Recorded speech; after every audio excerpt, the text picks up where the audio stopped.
इन्होंने तोरे कपड़ा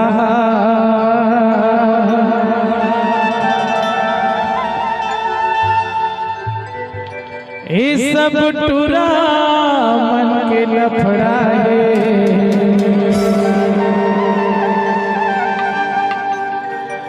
और झकर बकर लकर धकर गली मरेगी तय मटर मटर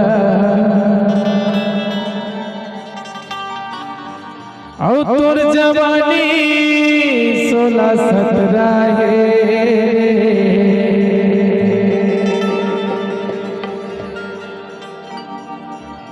ओके एक गीत हम 15 दिन बाद राष्ट्रीय स्टूडियो में डाल जाएंगे। जिला मैं आप मन के सामने प्रस्तुत कर रहा हूँ। बाउसरी देख ले भाई।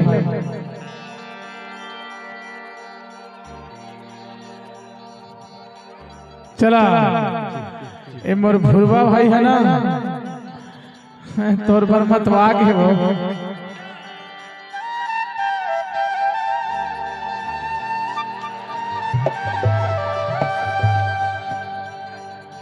जब जब ये टूरी के कपड़ा देखता हूँ तब तब एक गीत याद आता है।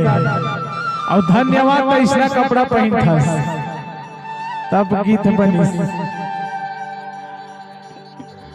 इन्होंने तोरे कपड़ा सब टूरा मन लफड़ा है। इन्होंने तोरे कपड़ा सब टूरा मन लफड़ा है। झकर झकर गली मरेगी तय मटर मटर झकर झकर लकर झकर गली मरेगी तय मटर मटर और जवानी 16-17 है।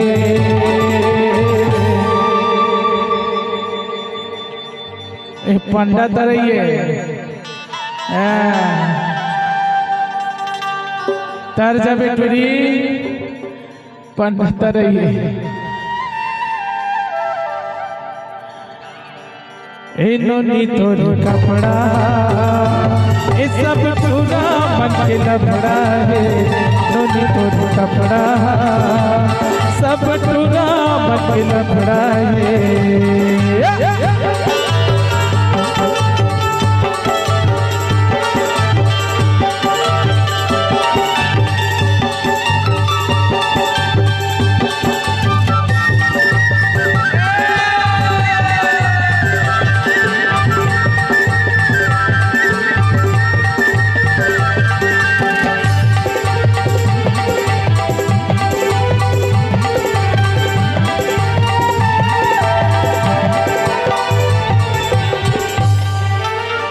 एक भाई है फरमाइश करी और कम से कम 2-4 बार होगी मेकअप रूपा। चल आपके फरमाइश पूरा कर देता हूँ।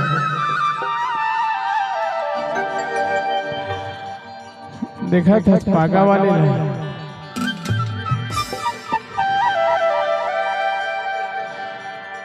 अरे कहाँ ले आए टूरी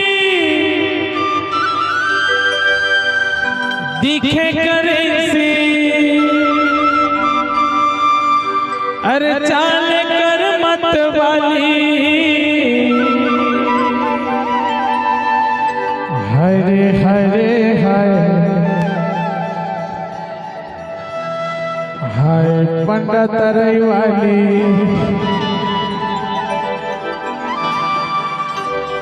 हरे हरे हाय झुनझुना वाली हरे हाय तुरु वाली हरे हरे हाय वाली।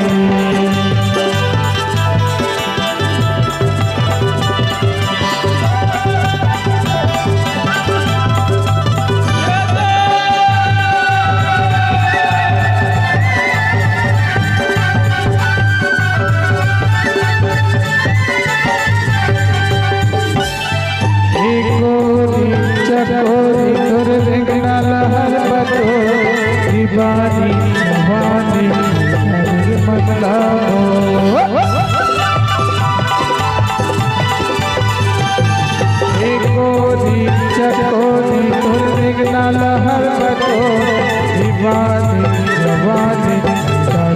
करला अरे लहर लहर तोर फुका झूलते झूलते कान के बाली लहर लहर तोर फुका झूलते झूलते कान के बाली